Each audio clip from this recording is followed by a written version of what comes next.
The South African Post Office is on the brink of collapse, having incurred a debt of 8.3 billion rand over time, with some branches also closing down across the country.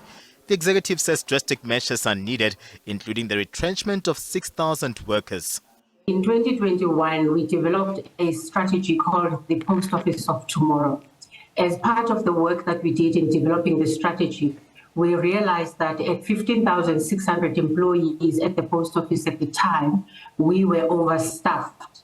And it was important that we would need to reduce the workforce. At the time, we put the number at 6,000 people, and we were going to do it over a period of 2 years, where we took 3,000 out in the first year and the following year as we implement the strategy. SAPO has been accused of failing to pay workers benefits over time.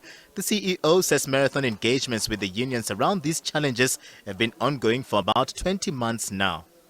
We find it very surprising that any of our unions could be shocked at what is happening, because in the last 20 months, at least the time that I've been at SAPO, we have been engaging quite regularly with the unions, and we have discussed this with them last year already. In fact, the first letter that talks to the Section 189 was sent to the unions in November 2022. The one that was sent, which was more formalized, because the first one was a notification, and the one that was sent this past week was a formal letter, which also included the form to the CCMA. So this is nothing new. This has been on the table for a long time. It's part of the options that we are looking at. The Post Office says it is riddled with historic debt and is now looking to the Finance Minister for much-needed intervention when he presents the 2023-2024 budget. We owe our creditors, and also including the Post Bank, about 8.3 billion rand.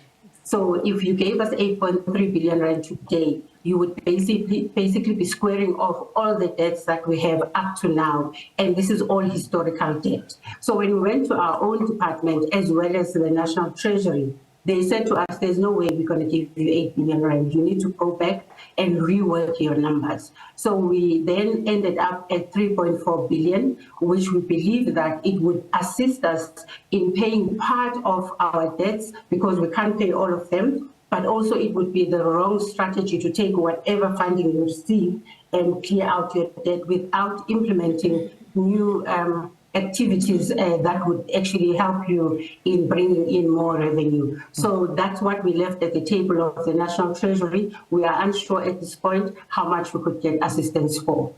SAPO says the turnaround strategy makes room for only 9,000 employees if achieved over time.